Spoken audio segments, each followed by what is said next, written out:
Welcome back to our panel discussion, Mythbuster, Innovation and Security Can Happen in Tandem, sponsored by ServiceNow and Microsoft here on Federal News Network.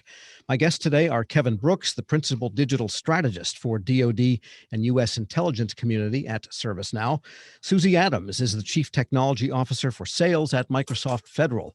Dr. George Duchak is the Chief Information Officer at the Defense Logistics Agency. Robert Hankinson, Director of Information Technology Infrastructure at the State Department. And Martin Stanley, Branch Chief of Strategic Technology at the Cybersecurity and Infrastructure Security Agency. And I'm your moderator, Tom Temin. And let's talk a little bit more. I want to wind up with both Dr. Duchak and Mr. Hankinson on that zero trust idea. George, you mentioned that you do have the BYO strategy in place for some time now at the DLA. What is your approach to ensuring that the right authentication takes place, that the zero trust challenges happen without making everybody crazy? Great question. Again, we operate much, probably we're a little over half our workforce, maybe 60% operate in a VDI environment.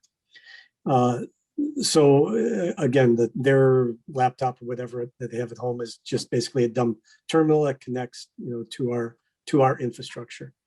But one of the things, I don't know if this is serendipity or if this was orchestrated, but I said we're reorganizing around data and we're building a DLA platform that is integrating many of our apps. So when a user, to improve the user experience, when the user comes to work and they'll have to swivel chair, log on to one system, then log on to another system, then log on to another one, and then fat finger from one to next.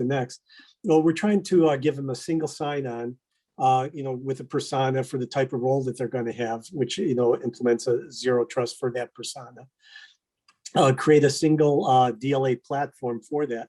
And so that is really modifying their workflow. And I said earlier that I don't know if it's serendipity or not, but we are using ServiceNow as our integrating tool to create that platform. So that's part of our larger, big strategic plan. We had a new director take over last summer, and she came up with some fairly significant thrust vectors for us to consider in terms of reorganizing our IT infrastructure. And a lot of places call it digital transformation. We're calling it digital business transformation to highlight the fact that the technology is simply that, the technology. It's there to solve business problems. And unless they're tightly coupled, digital and business, it really doesn't matter. So. All right, good. Thank you so much. And Rob Hankinson at State, you might really have someone log on from Mexico in 1 minute and, and Great Britain from the other, and then South Asia in the third. So what it is very possible. Yeah, it is very possible. Especially with remote access. It wouldn't be uncommon for somebody to be physically in a terminal at an embassy in Brasilia and then remote into another terminal on the other side of the world. So we really have to take that into account. At the Department of State, when we started our Zero Trust venture so many years ago, it was a revelation when we realized that it is not a network. It is a culture shift. It is a way of thinking about how you're doing security. And when we realized that, we already have a lot of the tools that we need. We are already transitioning apps and things to the cloud to help enable this. We already have the identity management system. What we were missing was the configurations, the resources, and the policies that brought all of those separate, siloed off security and identity and access management solutions together in a single comprehensive ecosystem. So that's really where we've been trying to go today. How do we continue that flow to the cloud that makes sense? How do we leverage those technologies and those securities that are provided by the experts like Microsoft, like ServiceNow, like everybody who's already providing those at a larger scale? How do we leverage that at a discounted rate without having to establish all of this on our own? So that's where we've been going through. We've been working on our workflows to understand really what processes need to change. How does that person in Mexico City get to the applications and get to that data that they need when they need it? without confusing them and without upsetting them that there is continuous authentication and there's not something that continually pops up and asks for another PIN or something like that. How do we use that automation to continually interrogate their device and to look at the data and where it's coming from and make those risk-based decisions? So that's the point that we're at right now. I believe we've got the majority of the technologies that we need. We're in the process of configuring them and interweaving them together and sequencing their reconfiguration and deployment in a way that makes sense to where it meets that zero trust vision. All right. Well, Kevin, your company's name came up twice, so we'll throw you the next question. What we've heard here earlier, I think Susie mentioned something about the idea that we are moving from a model of individual productivity support to one of group collaboration type of productivity support. So that's in the real world. It has to do with workflows and processes that people engage with. And then we just heard from Mr. Hankinson on the back end, there is the idea of abstracting all of the complexity of the infrastructure such that it can be managed from a pane of glass or from a single point of view, if you will. So what are the best practices in abstracting, orchestrating both in the real world of workflow and process that people deal with, and also what the CIO staff has to deal with, which people don't see? Big question. Big question, but I'll take it in bite-sized chunks. So first, I would start with going back to something George has said earlier. It's actually getting to the business realignment. You can take an analog process and you can put it on a digital platform, and it's still an analog process. So if you continue to do that, you're not going to realize any transformation. You're just going to have a slightly faster production, but that's not really collaboration. That's just faster to do your work. So what I would say first is you want to get your repetitive processes, use AI and machine learning to make those repeatable, repetitive processes just go away to the customer or to the employee. Number two, I would then take a look at using your virtual assistants type of collaboration tool for self-service to deflect as many things as possible. So now you're left with about 50% of the core work that your employees then have to do. And those are the hard ones that you have to really transform the business around, where the CIO and the mission owner then have to come together and figure out the best solution set for that. That's where the collaboration actually starts, is in the C-suite. It's the mission owner being able to say, here are the risks that I'm willing to accept to my mission. Here is the risks as a CIO I'm willing to accept to the network or to the infrastructure in order to meet the right mission outcome as we build towards that. Then the workflows kind of write themselves. You figure out your pain points, where the top 20 targets on your pain list, and you start going after them. You bring your workers in, you do your sprints, you do your scrums, and you get after it. I mean, it's really kind of basic blocking and tackling at this point, because the problem is still so large that if you try to be too precise, you may miss the bigger picture. And that's kind of where I look at it as human-centered design works very well, but when we overthink it, we get lost in the weeds. So I think starting with just basic blocking and tackling is where I recommend to go. All right. And Dr. Duchek, let me ask you if that resonates with you, because I think of DLA, I think of many, many, many, many transactions, many, many thousands of suppliers, databases that you have to maintain for all of this. So there's a lot of repetitive activity that goes on. And yet at some level, you need to think about, hey, what do our folks need out there? And, how are we strategically sourcing to make sure that we have what they need, competitively priced and a good value for the military customer, and all of those high level thoughts, so that somehow this interaction must happen at a technical level when you're thinking about all of this automation. So one of the things that we realized probably a year and a half ago is that the J6 or the CIO's office can't do it all alone.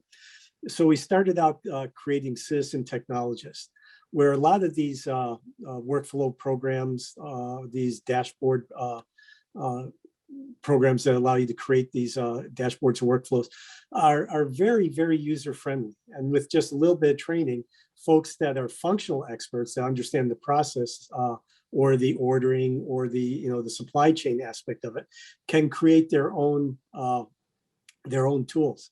So we started creating these citizen technologists, where now the agency writ large now, each of our different supply chains can start growing it, rather than being making our J6 office the bottleneck.